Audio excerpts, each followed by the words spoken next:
Hey ProGuides family, I want to welcome you back to a brand new video in our Valorant Tips series. My name is XTR and today we're talking about aim training, as you can probably tell from the title. And we're going to teach you the essentials and the fundamentals of aim training in Valorant and some essentials to training in the other FPS games that have the possibility to transfer over.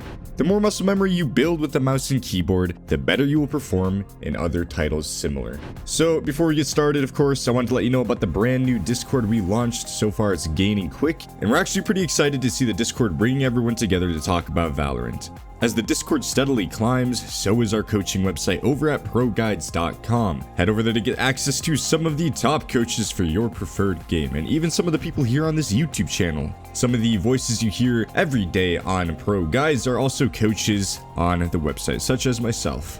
One last thing we have before we get started is obviously going to be our question of the day. And the question of the day is, what do you think the biggest changes to the ranked game mode will be when it drops? We don't know exactly when ranked is coming, but we have estimates coming in. Read somewhere online that people are expecting it to come within the next week or two. So I'm really looking forward to that, and I'm really excited to see what the ranking system change. Really hope they change the way the ranks look, because personally they looked pretty terrible, but they weren't that bad. Also, they had a very big problem with the ranks being skewed. A lot of players that were in ranks such as Silver all the way up to Immortal just did not belong in those ranks. And that makes sense. You know, you had like 5 placement games. So it makes sense that people are spread across a very wide array, even if they are way better than the rank actually displays them as. So leave your thoughts in the comments below.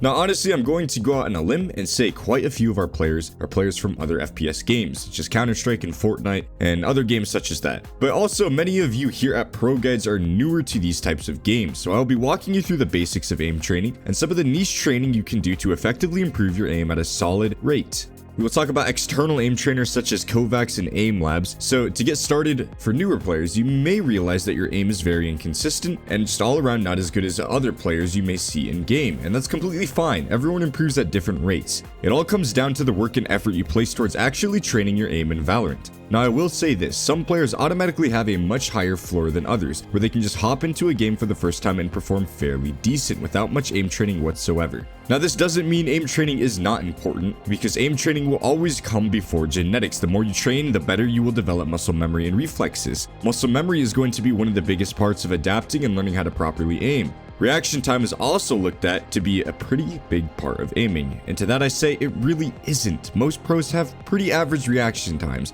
I myself have an average to lower reaction time, yet I still have easily achieved the highest ranks in almost all of the competitive titles I've played. And it all comes down to practice and effort. The more I practiced, the more my muscle memory developed. Even to the point my aim would carry over no matter what title I was playing. I was hitting sick bow trick shots in Minecraft solely because of my Counter-Strike experience. So let's get started in helping you understand the fundamentals of training and building on your own personal aim.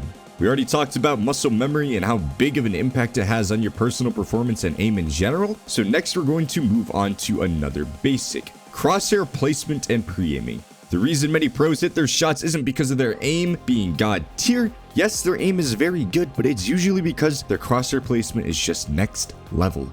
Crosshair placement can always be trained on and improved on. So what exactly is crosshair placement? Crosshair placement is always keeping your crosshair at the head level, so if an enemy is on your screen, you only have to move in the horizontal plane to adjust to their heads. This minimizes the amount of distance you will actually have to cover with your mouse. Pre-aiming is a similar concept and usually goes hand in hand with crosshair placement. Pre-aiming is where you are always looking ahead at certain angles an enemy is expected to be playing at. Just remember, crosshair placement and pre-aiming can always be better than they are at their current state. I am still improving on both of these aspects in my game, and I've been playing thousands and thousands of hours on mouse and keyboard. There are impactful ways you can train this and make sure you are consistently and constantly improving in these areas. For crosshair placement, the best training you can do is constantly being aware of where your crosshair is. If you die, note where your crosshair placement was and see if it was just a little bit off. Be very conscious about this, and the more you are actually focused on keeping it at head level, the more natural it becomes. If you only train this for a little bit, but notice your crosshair placement is good, don't fool yourself, as there will always be room to improve. This is a fundamental aspect of the game that people only look at as a simple one-way street. There is a difference between having good crosshair placement and god tier crosshair placement.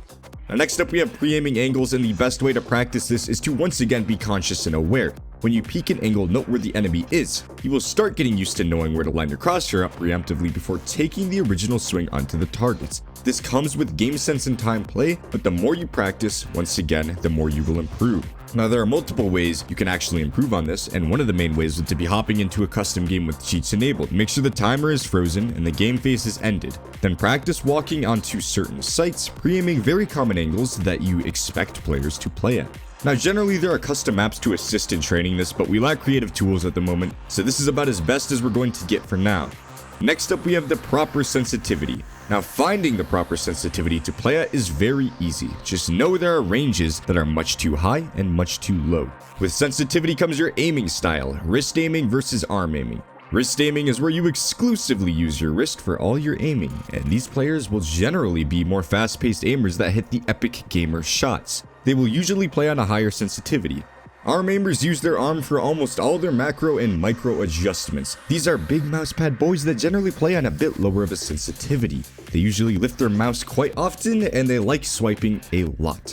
Be aware that you can combine these styles of aiming into a hybrid style, which is how I personally play, where you use your arm for almost all your macro adjustments, then proceed to transition to your wrist for the micro adjustments. If you need to be precise, learn your aiming style, as this will help you find a sensitivity that suits your playstyle.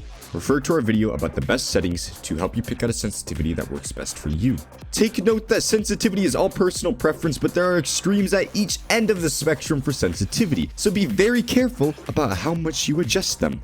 We're going to move on to our aim drills portion of the video, and these aim drills have helped me improve exponentially. But I need to add a disclaimer into this. Using these drills for extended periods of time will cause you to burn out, so be cautious when doing this. You also run the risk of injuring your hand, which I actually did performing these drills for extended periods of time, 2 to 3 hours, so I wouldn't really worry about it. But I'd recommend only training about 30 minutes a day up to a maximum of 90 minutes. The risk of burning yourself out is real. If you do these too much, you will in turn hurt your progress and become unmotivated because you will not see as good of results for the work you are actually putting yourself through.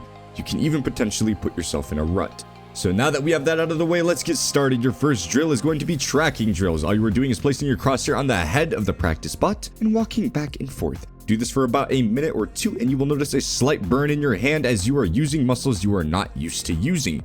Don't do this for longer than 5 minutes, and this will help you get familiar with your sensitivity and the movements you need to make with your mouse to stay on target.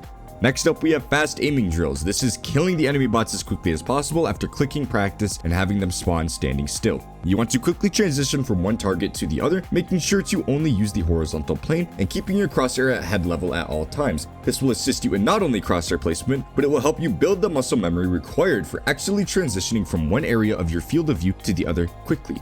For the next aiming drill, we have macro flicks, where you are using almost the entire range of your mousepad to aim onto the target. You start with the bot almost out of your field of view, then you quickly flick your mouse toward the target, trying to land on the bot. This will place you way outside of your comfort zone and will help you with very large mouse movements as opposed to the smaller mouse movements. And for our final drill, you will teleport onto the rafter as Omen and aim down onto the targets. This will be extremely uncomfortable at first, but that's the point. Aim drills are meant to take you far outside of your comfort zone to help you get used to making movements that you will need to potentially make in your game. The more you are familiar with your mouse movements and your sensitivity, the more consistent you will in turn perform in game. Just remember that these drills are not the end all to your aiming problems. You need to build a foundation off of some of these drills and implement separate drills that work for you. Everyone improves in different ways, but these should give you the baseline for what an aiming routine should look like and how to use it effectively as opposed to negatively. Remember, the fundamentals will always look like this: crosshair placement, muscle memory, mouse control, and a reasonable sensitivity. My main tip to all of this is do not overtrain, as this can be very counterproductive. But if you want to improve, you need to train your aim in some type of way. Now, speaking on improvement in general, we get this question all the time: are external aim trainers actually effective? And to that I say yes and no. I don't use them all that much. I used Aim Hero in Overwatch, as that was one of the first aim trainers available back in that time, and I did notice the results. Now, speaking to the efficacy of how much it can actually help an already experienced player, I can't really say much. It can definitely help hammer in muscle memory for the newer players very quickly, and I think newer players will 100% benefit from these types of programs. Kovacs and all the other external aim trainers have a huge library of drills you can just plug and play, so it's good if you feel a little lost on aim drills. Now, in my opinion, for the more experienced players, one of the main uses for things such as Kovacs and aim labs and all that can be to knock some of the dust off your boots, but personally, I can't really speak to it for more experienced players. I have used externals a bit recently, but I didn't notice any significant impact and still opted to use the in-game training range, as minimal as it might be. I felt as though the training in Kovacs didn't really convert well to Valorant, as there is a slight difference in FOVs, so it made the micro adjustments I was trying to work on feel just a tad off. If any of you have different opinions on the external aim trainers, let us know your thoughts in the description, as helping each other to improve is 100% a community effort. If any of you have any questions, myself and ProGuides will try our best to answer any and all of them in the comments below. That's going to wrap up our video for today. We hope you enjoyed our video and got some useful insight into the world of aim training out of it. This has been XTR with ProGuides, wishing you a wonderful rest of your day. Stay safe, stay epic, and good luck in your improvement journey.